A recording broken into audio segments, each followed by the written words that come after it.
Break the Huddle, football fans. I'm your host, Nathan Takitch, alongside two reporters this week because our biggest game of the week is enormous, twice as big as normal. MVL reporter Josh Rogers alongside TVC-Ohio reporter Patrick Klinger. And by now you should probably know which game we're talking about, the Division III, Region 9 regional semifinal between the Athens Bulldogs and the Tri-Valley Scotties. The 1-seed Tri-Valley Scotties versus the 4-seed Bulldogs is a matchup of some dogs, I guess, but regardless, should be a really interesting game. Two really high-powered offenses in this game. A lot of strengths on both sides of the field. Patrick, why don't you get us started talking about Athens' strengths?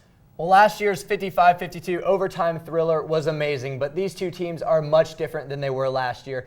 Athens, their offense has carried them all season long. They're playing better than ever, scoring 62 points per game, and there is a reason that their entire offense is on our GGPOI list. They have playmakers all over the field: Joe Burrow, Trey Williams, and on the edges, the Lerman twins and Zakiah Saltzman. These guys can beat you from absolutely anywhere. And this group is also a lot more experienced than they were last year, making them very efficient. They score a lot of touchdowns and don't turn the ball over very often. So if this offensive line can give Joe Burrow some time in the pocket, look out, Scotties. They're going to be in trouble. Look out, they might score 100 points, according to Patrick. Now, Josh, I know that Tri-Valley offense, they're pretty good, too. Yeah, they can hold their own on the field, that's for sure. Brock Fargus, Hunter Moeller, that's his favorite target. They will look to hook up.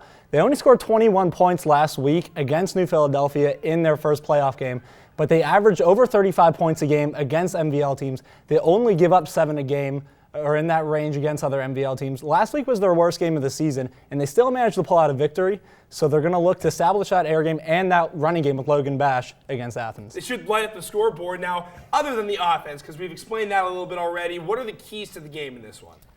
Well, if it ain't broke, don't fix it. You know, the old adage. Their offense is to keep doing what you're doing, but it's all going to come down to defense for Athens. Now, their defense has been known to give up some points in some big games.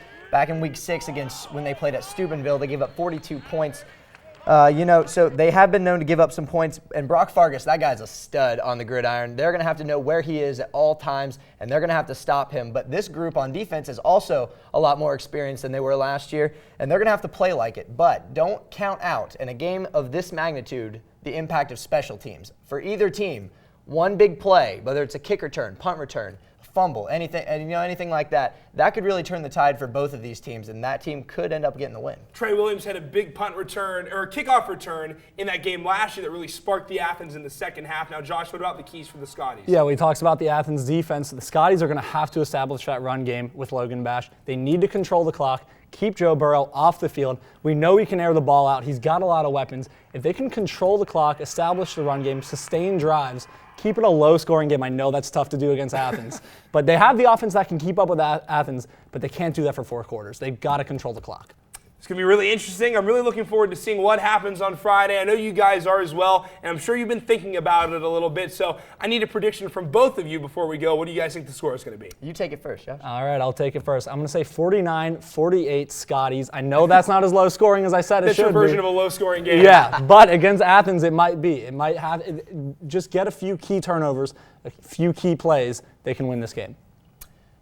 Well, when you're 11-0 and dominating the way Athens is, it's very easy to lose your focus. But with that being said, I don't think Coach Ryan Adams is going to let that happen. This team is way too determined this year.